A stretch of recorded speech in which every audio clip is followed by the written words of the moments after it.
महाचैतन्याचे अध्यक्ष न्यायपास बाबा, उद्घाटक श्रद्धेय परमपूजनीय रिद्धपुरी निवासी आदरणीय नागराज बाबा, गेल्या वर्षी चिंतनेचे यजमान सन्माननीय कमी राहिलेले आपल्याला 11ला सभा संपली पाहिजे. फार तर 5 मिनिटं मी बोलेल या ठिकाणी, जास्त वेळ घेणार नाही. आणि नंतर मला आग्रही करू नका, तुम्ही नेहमी मला ऐकत असता. श्री प्रभूंची दांडी यात्रा या संदर्भामध्ये फार सुंदर विवेचन केलेले आहे. आपला चिंतनेचा 29 वर्षाचा जो प्रवास आहे हा अत्यंत सुखद आहे, सर्वस्पर्शी आहे, आनंददायी आहे. तिच्या पावत्या आपल्याला मिळतात. सलोखा हा मुळात हेतू आहे आपल्या चिंतनेचा. आणि सलोख्याचा विचार करत असताना या भूमीवर आल्यानंतर महदंबेची आठवण सगळ्यांना होणं गरजेचं आहे. महदंबे तू नागदयाची प्राणज्योत चेतना, परमार्गाच्या अवृद्धे तुझला शतकोटी वंदना.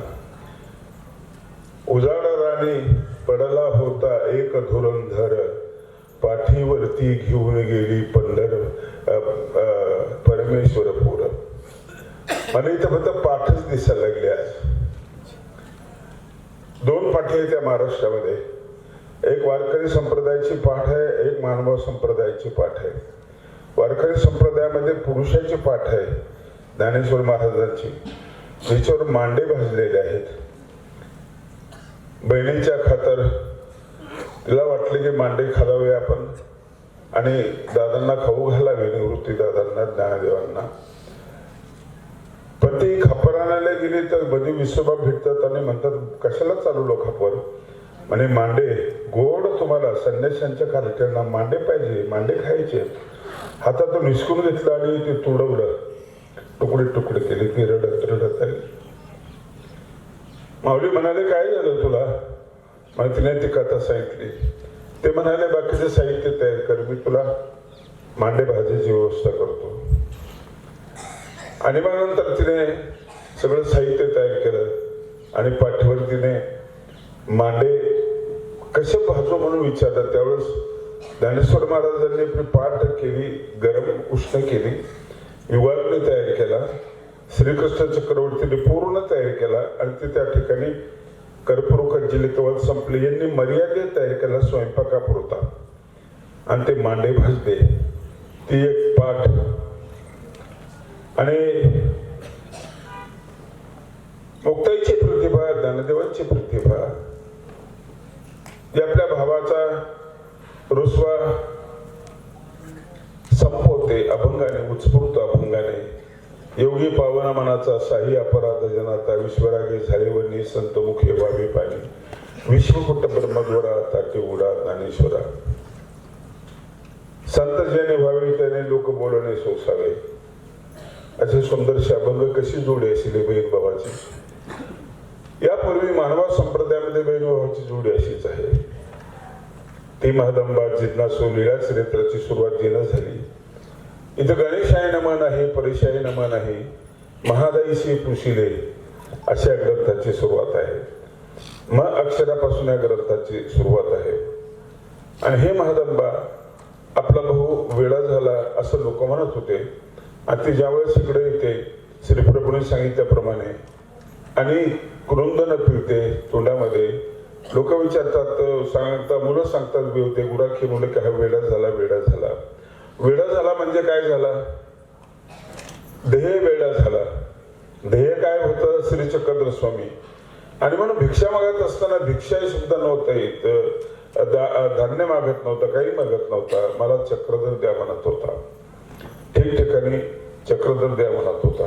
हे बेशुद्ध पडलेले आचार्य नागदेवांना पाठीवर घेतलं. ती एक पाठ.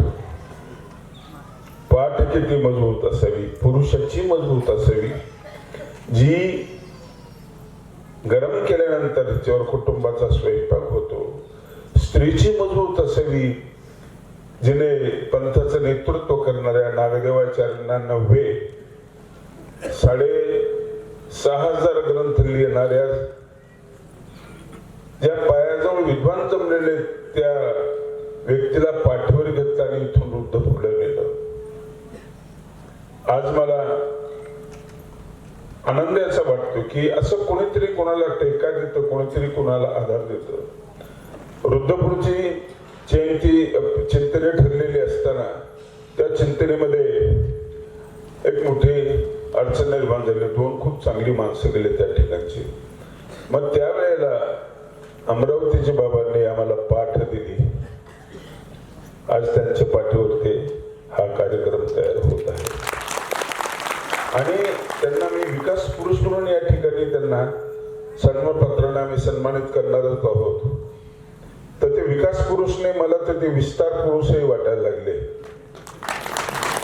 एवढं मोठं अंतःकरण. खरं तर एकेकाळी थोडस त्यांना नाराज करावं असं माझ्याकडून घडलं होतं आणि त्याचं प्रायश्चित्तही करावं असं वाटत होतं. त्यानिमित्ताने त्यांनीच हे जे उपकार केले आणि मला खूप उपकृत केलं. अत्यंत सुंदर अशा प्रकारचे ठिकाण त्यांनी उपलब्ध करून दिलेलं आहे. मी कविश्वर कुलाचार्य कारंजेकर बाबा यांचे मनपूर्वक आभार मानतो.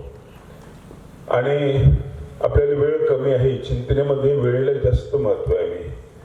कारण शिस्तीने सौंदर्य असतं, ते सौंदर्य महत्वाचं आहे. आणि 11 वाजता हा कार्यक्रम संपला पाहिजे. नंतर जेवणाचा कार्यक्रम असतो. परत 3 वाजता कार्यक्रम आहे आणि मग त्या ठरलेले असतात वेळेवर. यानंतर मग रात्री 9 वाजता कार्यक्रम आहे. आदरणीय सोनपेटकर बाबा यांचं पत्रिकेमध्ये 9 वाजता नाव आहे, ते 9 वाजता बोलणार आहे. तर ही चिंतनी जसं मोहनने कविता म्हणून दाखवली, चिंतनी हे चिंतनाचे, चिंतनी हे पीठ आहे, अचिंत्याचा शोध घेण्या चिंतनी ही वाट आहे.